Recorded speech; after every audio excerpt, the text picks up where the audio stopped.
Ya, continuemos entonces. Estamos viendo la teoría del consumidor. Ya hemos visto que la teoría del consumidor tiene tres elementos. Función objetivo, maximizar la utilidad, restricción presupuestaria y tercer elemento, variables de decisión. El consumidor en realidad conoce el precio de los bienes 1 y 2 y conoce el presupuesto.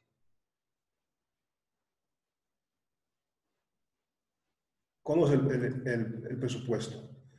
Entonces, lo que les decía, van a escribirlo lo siguiente. Primera columna, van a escribir en sus cuadernos los tres elementos de la teoría del consumidor. Van a escribir función objetivo, restricción y variables de decisión. La primera columna. La segunda columna van a escribir como título representación matemática. Es decir, vamos a representar matemáticamente cada uno de los elementos de la teoría del consumidor. Entonces, segunda columna, título, representación matemática.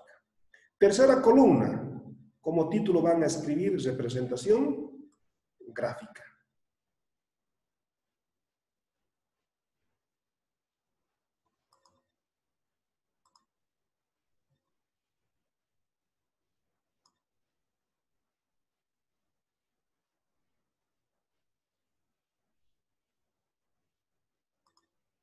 Ya, y en la cuarta columna vamos a hacer los dibujos de cada uno de los elementos de la teoría del consumidor.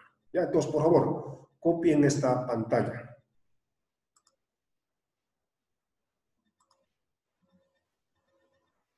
A ver, hay una persona, Paul Villazón, que está tratando de ingresar. No sé si es del curso, no sé si es familiar de Zider, ¿no? No, nada que ver. ¿Zider y Villazón están en el aula? No. Sí, estoy aquí, magíster. Ah, entonces alguien que saque, lo sacamos entonces. Les voy a pedir que no pasen el link. Están pasando el link y hay varias personas que están tratando de ingresar al curso. Y eso significa que ustedes están enviando el link. E incluso que están pasando la contraseña. No lo hagan. Ya, entonces, por favor, copien esta pizarra. ¿No? Entonces, función objetivo, restricción, variables de decisión. La primera columna. Los tres elementos de la teoría del consumidor. La segunda columna, van a anotar representación matemática. La tercera columna, van a escribir como título representación gráfica. Y van a dejar un espacio donde vamos a dibujar cada uno de los elementos de la teoría del consumidor. Por eso les decía que escriban en su cuaderno con una orientación horizontal, para que tengan espacio para los tres elementos, para las cuatro columnas. ¿Ya? Entonces, representación matemática. Matemáticamente, la función objetivo del consumidor es maximizar la utilidad. Y la utilidad depende de las cantidades consumidas del bien 1 y del bien 2, X1 y X2. Mientras más consuman de los bienes 1 y 2, mayor es la utilidad.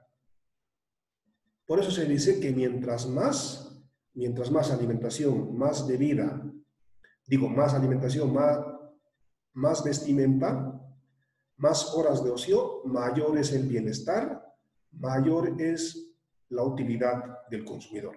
Mientras más, mejor. Por eso se llama monotonicidad. Mientras más, mejor. Si se trata de bienes cuyas mercancías, que cuanto más se consuma de ellas, mayor es la utilidad. Como hay bienes, también hay males. Ejemplos de males, por ejemplo, son todo tipo de contaminación.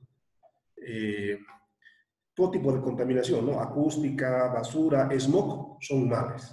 Mientras menos contaminación, menos basura, mejor. ¿No? Si se trata de bienes, mientras más, mejor. Si se trata de males, mientras menos, mejor.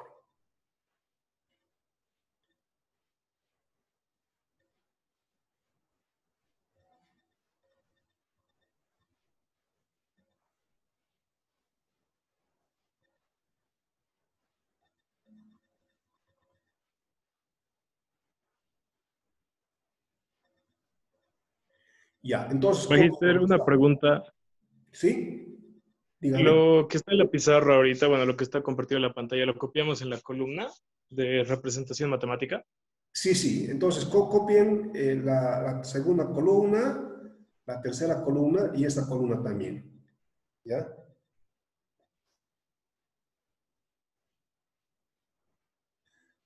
Copien y después explicamos, ¿no? O Ya, si Magister. es tiempo para copiar. A ver, no estamos jugando, ¿no? Copien. Magister, estaba escribiendo algo en Word. ¿Lo vas a pasar a la plataforma? Sí, ¿están haciendo en Word? Ya, está No, bien. pero tú estabas haciendo ¿no? en Word. Sí, claro, en lo que estaba haciendo en Word, quería hacer en realidad, quería utilizar una pizarra, pero al final no se pudo. Y hay una aplicación para hacer con mi voz, pero tampoco hay un problema de incompatibilidad. En realidad, lo que hemos escrito en Word eran los tres elementos de la teoría del consumidor, ¿verdad? Función, objetivos, restricción y variables de decisión. Ya, entonces, a ver, representación matemática. Matemáticamente, las preferencias, a ver, la función objetivo del consumidor es maximizar. Matemáticamente, las preferencias del consumidor se representan a través de la función de utilidad. Función de utilidad. Y la utilidad depende de las cantidades consumidas del bien 1 y del bien 2. X sub 1 y X sub 2. El segundo elemento, matemáticamente, se llama función de restricción presupuestaria. Y la función de restricción presupuestaria es la suma del gasto en el bien 1, Px1, más el gasto en el bien 2, Px sub 2, tiene que ser menor o igual que el presupuesto, porque los recursos son escasos. ¿Ya? Entonces, gasto en el bien 1 más gasto en el bien 2, menor o igual al presupuesto. En el óptimo, la restricción se cumple con igualdad. Con igualdad.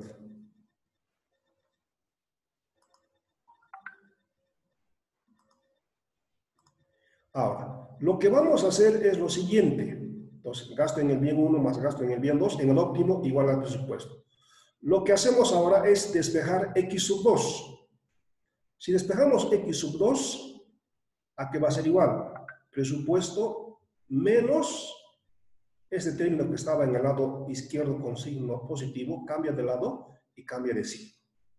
Y este P sub 2 que estaba multiplicando en el lado izquierdo pasa al lado derecho a dividir. Entonces, ¿qué hemos hecho?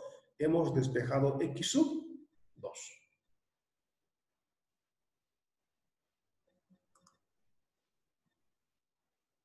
Magister, una pregunta. ¿Por qué está P1 debajo de M? ¿No sería P2? Eso está mal. Es M entre P sub 2 también es acá, ¿no? Sí. Sí, M entre P sub 2. Eso hay que corregir. Sí. Magister, hay una compañera que quiere entrar, Camila. Presupuesto entre P sub 2 menos P sub 1 sobre P sub 2 por X sub 1. Magister, ¿Sí? hay una compañera, Camila, que no puede entrar. ¿Con qué nombre está? Camila Silvente, creo que es, si no Pero me no, es que hay equivoco. otras personas que están tratando de entrar. Tiene que estar con Sí, su nombre. Camila, Dígale, sí, pues, Camila con su nombre Silvente. yo le dejo entrar. Ya. Entonces, este término se llama abscisa u ordenada al origen. Abscisa u ordenada al origen. P sub 1 sobre P sub 2 se llama pendiente de la recta presupuestaria.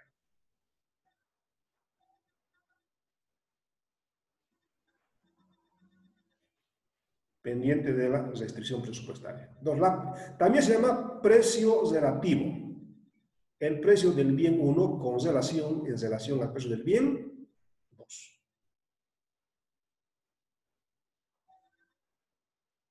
Magister, ¿puede volver a repetir lo que dijo que estaba mal?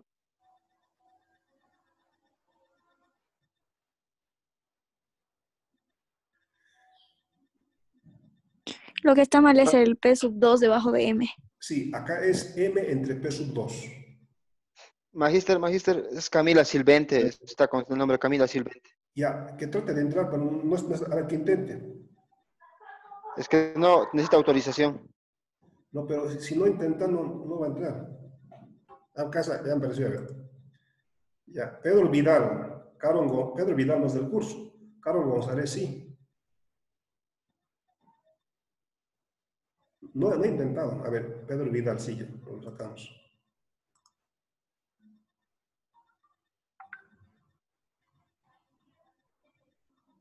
Ya, entonces, copien esta pizarra.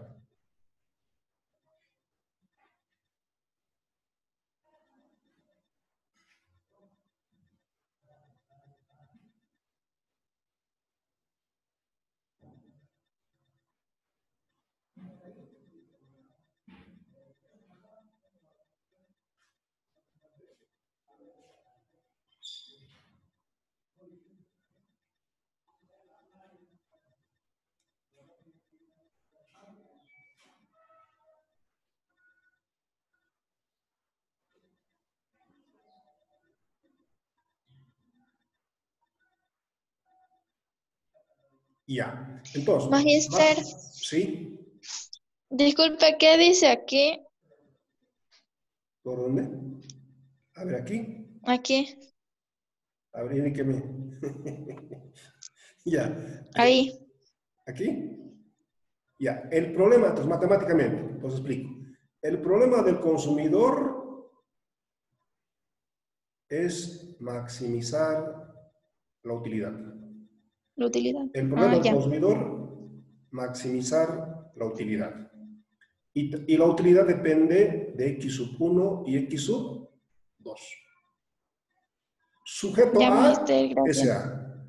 Sujeto A, que PX1 más PX2, el gasto en el bien 1 más el gasto en el bien 2, sea menor o igual a M, presupuesto.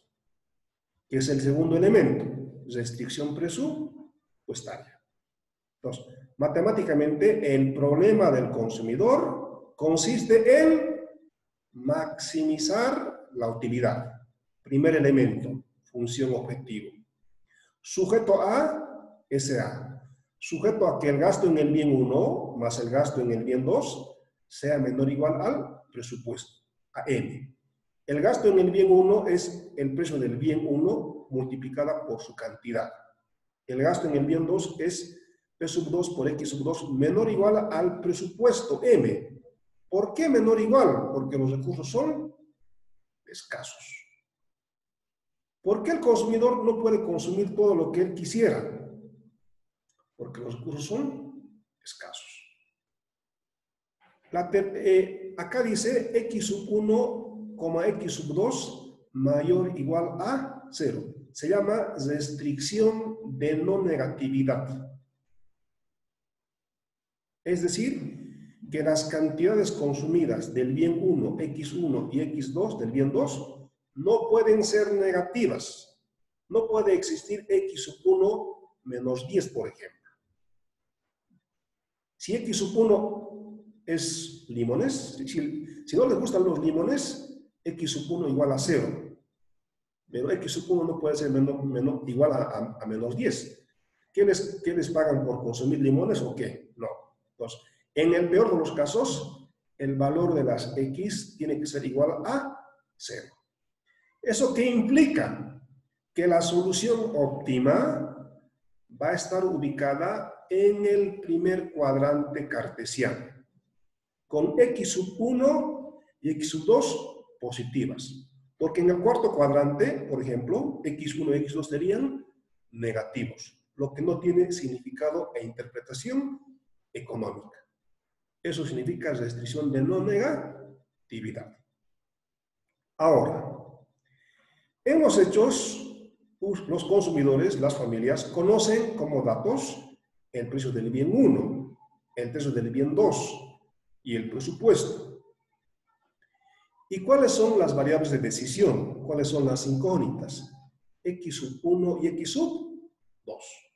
Entonces, en resumen, dado el precio de los bienes 1 y 2, dado el precio de los bienes 1 y 2 y el presupuesto, el problema del consumidor consiste en determinar las cantidades óptimas de consumo del bien 1 y del bien 2. X sub 1 y X sub 2, asterisco. Aquellas cantidades de consumo del bien 1, X1 y del bien 2, 1, que maximicen la utilidad. 2, que justamente permiten gastar todo el presupuesto. En el óptimo, la restricción presupuestaria se cumple con igualdad. Es decir, gasto en el bien 1 más gasto en el bien 2 va a ser igual al presupuesto. No van a gastar ni más, no pueden gastar más porque eso no es factible, pero pueden gastar menos, pero eso es ineficiente. Entonces, en resumen, matemáticamente, el problema del consumidor consiste en maximizar la utilidad, que depende de X sub 1 y X sub 2, sujeto a que el gasto en el bien 1 más gasto en el bien 2 sea menor o igual al presupuesto. Conocido el precio de los bienes 1 y 2, lo que el consumidor hace es determinar X sub 1 y X sub 2, que son las variables de decisión. Ahora, ¿cómo vamos a determinar los valores de las cantidades óptimas de consumo del bien 1, X1 asterisco, y X2 del bien 2, utilizando métodos matemáticos de decisión? Ya sea el método de multiplicadores de Lagrange o el método de Kuhn-Tucker. Eso es la segunda columna, la representación matemática. Ahora van a escribir en la tercera columna, título, representación gráfica. Gráficamente, las preferencias, la función de utilidad, se representa gráficamente a través de lo que se llama de las curvas de indiferencia. De las curvas de indiferencia. ¿Y qué son las curvas de indiferencia? Las curvas de indiferencia son combinaciones de consumo del bien 1, X1, y del bien 2, X2, que generan el mismo nivel de utilidad. De ahí viene el nombre. Cantidades de consumo del bien 1 y 2 que generan, que reportan el mismo nivel de utilidad. Si dos alternativas me generan, la alternativa A y B, me generan el mismo nivel de utilidad, entre la alternativa A y B estoy indiferente. De ahí viene el nombre de curvas de indiferencia. Entonces, curvas de indiferencia, gráficamente, las preferencias, la función de utilidad del consumidor se representan a través de las curvas de indiferencia, que son las combinaciones de consumo del bien 1, X1, y del bien 2. Acá tenemos una curva de indiferencia. Esta curva de indiferencia se parece a la curva de demanda. Es una curva de indiferencia. ¿Ya? Por ejemplo, acá en esta curva de indiferencia tenemos, por ejemplo, A y B son cestas o canastas. La cesta A y la cesta B. Entonces, tanto la cesta A como la cesta B están sobre esta curva de indiferencia. Pregunta. A ver, A y B son canastas. ¿Y qué son las canastas? La cesta A y la cesta B, canastas, tienen determinada cantidad del bien 1 y determinada cantidad del bien 2. Por ejemplo, la canasta A tiene más del bien 1 o más del bien 2. La cesta A. ¿De cuál de los bienes tiene? La cesta A y B tienen, primer componente, determinada cantidad del bien 1 y determinada cantidad del bien 2. En la cesta A, ¿el consumidor está consumiendo más del bien 1 o más del bien 2? Del bien 1. Del bien 1. Y en cambio, Bien. en la cesta B, ¿cuál está Más del consumiendo bien más? 1. Más del bien Del bien 2. 2. Pero entre A y B, el consumidor está indiferente. ¿Por qué? Porque le está generando el mismo nivel de utilidad. Ahora, supongamos que queremos pasar del punto A al punto B. De A a B, ¿qué ocurre? Aumenta el consumo del bien 2. ¿Pero qué implica eso? Consumir menos del bien 1. Primer principio de la economía. Las personas enfrentan disyuntivas. Disyuntiva. Si quieres consumir más del bien 1, incrementas el consumo del bien 2, eso implica que tengas que disminuir tu consumo del bien 1. Es decir, que la curva de indiferencia tiene pendiente negativa. Primer principio de la economía. Las personas racionales piensan, las personas enfrentan disyuntivas. Si quieres el esté, que te cueste. ¿Ya? Y lo mismo, si quieren pasar de la cesta B a la cesta A, ¿qué ocurriría en ese caso? Aumento de la cantidad 1, del bien 1. Aumenta el consumo del bien 1, muy bien. ¿Eso qué implica? Disminuir el consumo del bien 2. 2. Más de un bien implica menos del otro bien. Por eso es que la curva de indiferencia tiene pendiente negativa. Las personas enfrentan disyuntivas. La pendiente de la curva de indiferencia se llama relación marginal de sustitución. La pendiente de la curva de indiferencia se llama relación marginal de sustitución. Y la relación marginal de sustitución da cuenta de la relación de intercambio entre los bienes. Si quieres más del bien 2, incrementas el consumo del bien 2. Eso implica que tengas que consumir menos del bien 1 y viceversa. Entonces, ahora, aquí tenemos una curva de indiferencia, ¿no? Ya, eso es. El segundo elemento, gráficamente, la restricción presupuestaria se representa gráficamente a través de la recta presupuestaria. Ya saben que la restricción presupuestaria es la suma del gasto en el bien 1 más el gasto en el bien 2. En el óptimo, igual al presupuesto. En el óptimo. Solamente en el óptimo. ¿Ya? Ahora, ¿qué vamos a hacer aquí? Supongamos que no les gusta el bien 2. Si x sub 2 es 0, 0 por p sub 2 igual a 0. Entonces, si x sub 2 es 0, 0 por p sub 2, 0. Todo este término es 0. Si despejan x sub 1, ¿a qué va a ser igual x sub 1? Igual al presupuesto dividido entre p sub 1. ¿Ya? Hemos partido de la función de la restricción presupuestaria y estamos suponiendo que x sub 2 es 0. Si x sub 2 es 0, todo ese término se va a hacer 0, entonces x sub 1 despejan, va a ser igual al presupuesto dividido entre p sub 1.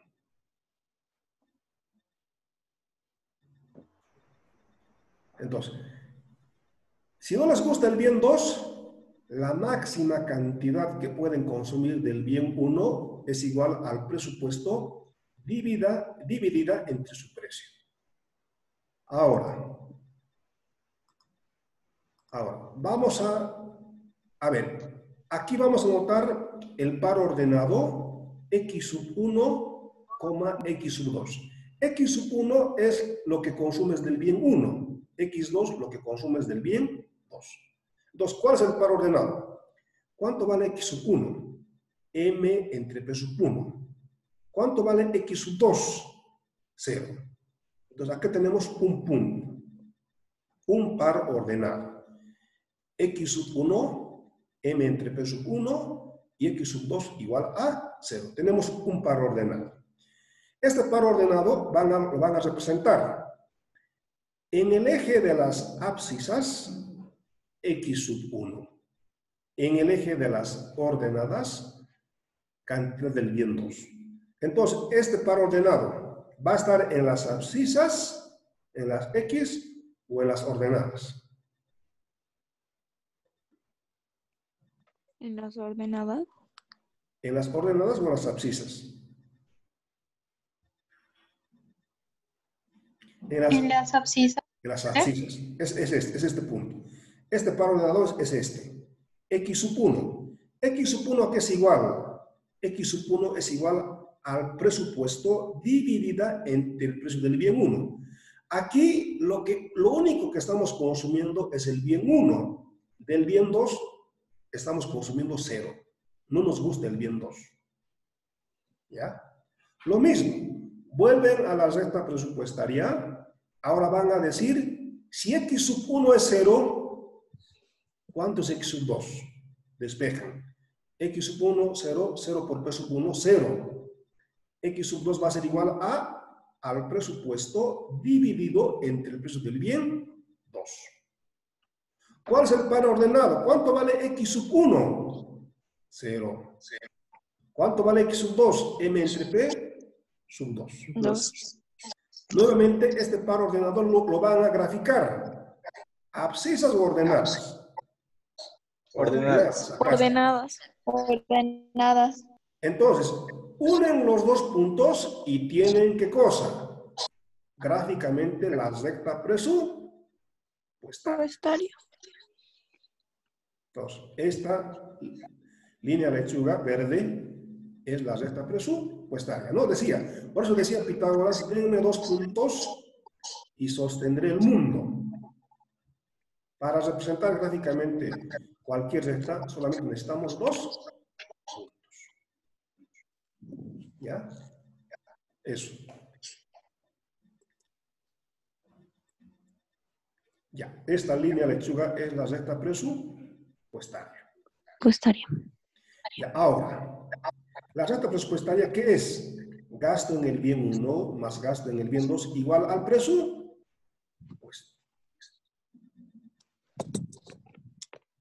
Ya. La pendiente, a ver, la pregunta por dos puntos. ¿Cuánto es la pendiente de la recta presupuestaria?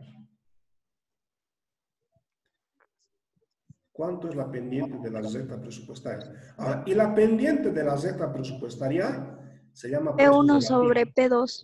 Muy bien. P1, X1 sobre P2. La pendiente de la recta presupuestaria es P1 sobre P2. P2, que se llama precio relativo, el precio del bien 1 en relación al precio del bien 2. La pendiente de la recta presupuestaria se llama precio relativo. Es igual a P sub 1 sobre P sub 2. ¿Ya? Eso. Ahora, el